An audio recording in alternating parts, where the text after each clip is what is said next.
സിറ്റിയിലെ അനേകായിരം വർഷങ്ങൾ നീണ്ടുനിന്ന ഫൈറ്റും രക്ഷാപ്രവർത്തനവും കഴിഞ്ഞ് സൂപ്പർമാൻ ഒരു ചെറിയ വിശ്രമത്തിനും റിലാക്സേഷനും വേണ്ടി കേരളത്തിലെത്തി.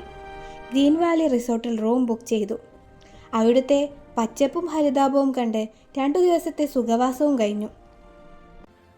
റിസോർട്ട് ബിൽ കണ്ടപ്പോൾ സൂപ്പർമാൻ ഞെട്ടി. അവിടെ നിന്നും രക്ഷപ്പെടാൻ ഒരു മാർഗവുമില്ലാത്തതിനാൽ തൻ്റെ ആകെയുള്ള ഒരു ജോഡി ഡ്രസ്സും പണയം വെച്ചു. സാർ, എനിക്കല്പം സമയം തരൂ പ്ലീസ്. നിങ്ങളെ കണ്ടിട്ട് ഒരല്പം മാന്യനാണെന്ന് തോന്നുന്നു, അതുകൊണ്ട് സമ്മതിച്ചിരിക്കുന്നു. അതും പറഞ്ഞ് പണമന്വേഷിച്ച് ചെന്നുപെട്ടത് ഒരു ടൗണിലായിരുന്നു. അവിടെയുള്ളവർ അവൻ്റെ വസ്ത്രധാരണം കണ്ട് കളിയാക്കി ചിരിച്ചു. സാർ, എന്നെ ഒന്ന് സഹായിക്കുമോ?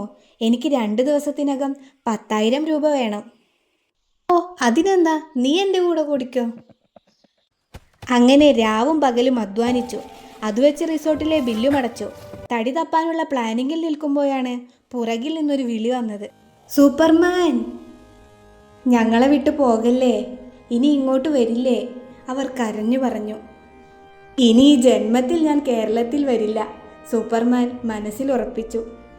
പക്ഷേ കുട്ടികളുടെ സ്നേഹം കണ്ടില്ലെന്ന് വെക്കാൻ അവന് കഴിഞ്ഞില്ല. നിങ്ങൾ ലൈക്കും ഷെയറും സബ്സ്ക്രൈബും തരികയാണെങ്കിൽ ഞാൻ ഉറപ്പായും ഇങ്ങോട്ട് വരും. അപ്പോൾ ഓക്കെ, ബൈ. കൂട്ടുകാരെ, നിങ്ങൾ ഞങ്ങളെ ലൈക്കും ഷെയറും സബ്സ്ക്രൈബും ചെയ്ത് സഹായിക്കില്ലേ?